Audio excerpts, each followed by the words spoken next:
apresentador Luciano Huck conversou aqui na Rádio Bandeirantes com José Luiz da Atena. Eles falaram, claro, sobre ainda na repercussão da morte do comediante Paulo Gustavo ontem por causa de complicações provocadas pela Covid, né?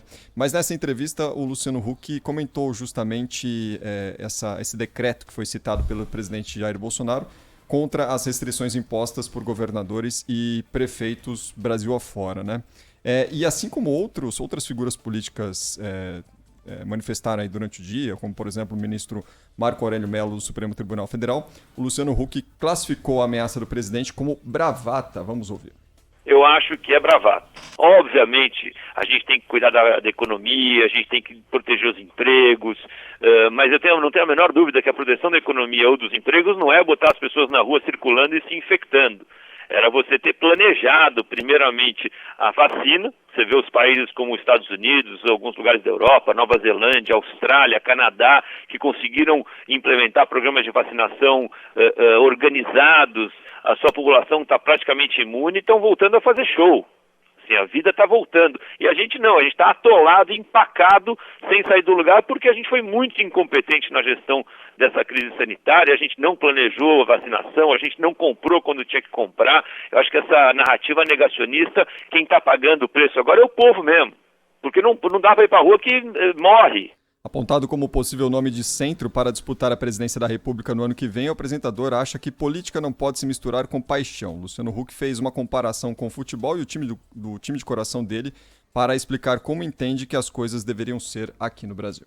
Essa relação que as pessoas criaram com a política de paixão, como se fosse time de futebol, quando o meu Corinthians foi para a segunda divisão, eu continuava corintiano. Assim, essa relação da paixão que a gente tem pelo futebol, de acompanhar o nosso time mesmo nas glórias ou nos tropeços, ela não pode se conectar com a política. A política não é isso. A política não é para ter uma relação apaixonada.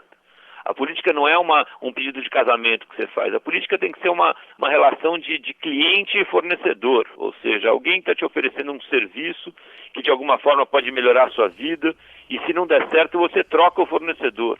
Assim, a gente precisa ter uma relação com a política não de morrer e matar, mas sim de o que é melhor para todos. E não é o que está acontecendo. Então, Luciano Huck, entrevista hoje cedo ao José Luiz da Atena, aqui na Rádio Bandeirantes. Esse tá ferrado, esse não sabe nada de política, né? A gente vê mesmo pelo discurso dele.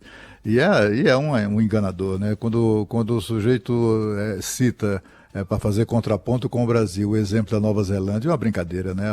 A Nova Zelândia tem 4 milhões e 800 mil habitantes. A cidade do Rio de Janeiro tem mais habitantes do que toda a Nova Zelândia.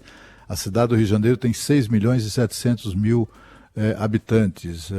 Portanto, enfim, é gente que fala por falar, por puro oportunismo. E por falar em vacina, eu queria trazer aqui os números agora, deste momento, né, não é de agora, mas a última atualização mostra que já foram aplicadas no Brasil, até agora há pouco, o último balanço mais recente, 50.175.507 doses de vacinas contra a Covid-19. Portanto, passamos a barreira dos 50 milhões 175 mil doses aplicadas, o que é muito positivo, né?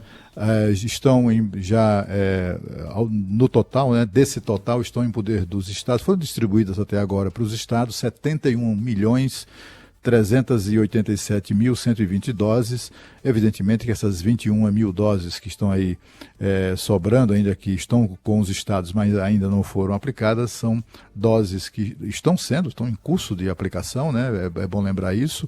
No fim de semana foram distribuídas 10 milhões de doses e além disso, são também aqueles estados que se acautelaram, que se organizaram e fizeram os estoques de segundas doses para não acontecer o que aconteceu com outros estados, né, faltando dose. Aqui em Brasília, por exemplo, está tudo tranquilo. Tem segunda dose para todo mundo.